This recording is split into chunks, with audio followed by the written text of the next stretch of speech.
I'll tell you a story about these books. They contain a clever little trick. This is a shelf of books, and if you open up each individual volume, it unfolds into a garment, a piece of clothing. And this lives in the Powerhouse Collection in Sydney. They have over 500,000 objects, and this is one of them. This is Hiroaki Ohya's Wizard of Jeanz. This was presented in 1999 as a limited series of books/garments inspired by the Wizard of Oz. Wizard of Oz, Jeanz. 21 volumes that unfold into clothes. And believe it or not, it tells the story of the Wizard of Oz in its own way. So much like Dorothy in Kansas, the early volumes concentrate on fabrication like denim, and shapes, silhouettes that we recognize.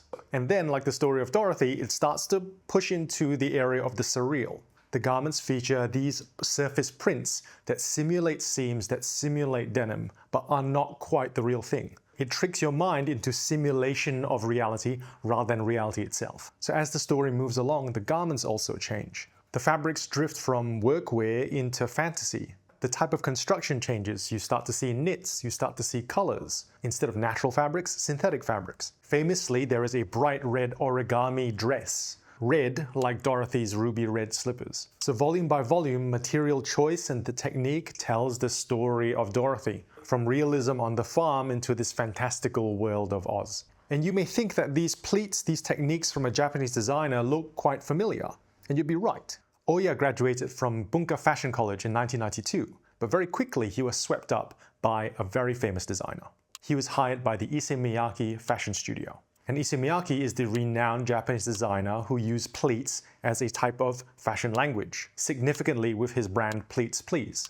And he created garments with a very novel process of heat pressing synthetic fabric so that it held a pleat. So with that, he created very technically impressive, very visually astounding garments. Miyake also had a very brilliant mind for pattern making. He also developed a POC, a piece of cloth, in which he designed garments from one piece of cloth, patterned, pre-cut, and rolled up for delivery inside a tube, ready to be worn. So Ohya is Miyake's protege, and you can see the influence of this shared vocabulary with pleating, with technical pattern making. So if you think about it, this is a very impressive retelling of the story of Dorothy, but maybe this story is not about Dorothy of Oz at all. Maybe this is a metaphor for his own personal journey, being from the relatively normal world of design and then being swept up into this fantastical studio with this all-seeing, all-knowing wizard. And by preserving these 21 volumes in impeccable condition 26 years later, some people may see a cheap trick, a gimmick. Some people might see a very specialized, technically impressive way to make clothes.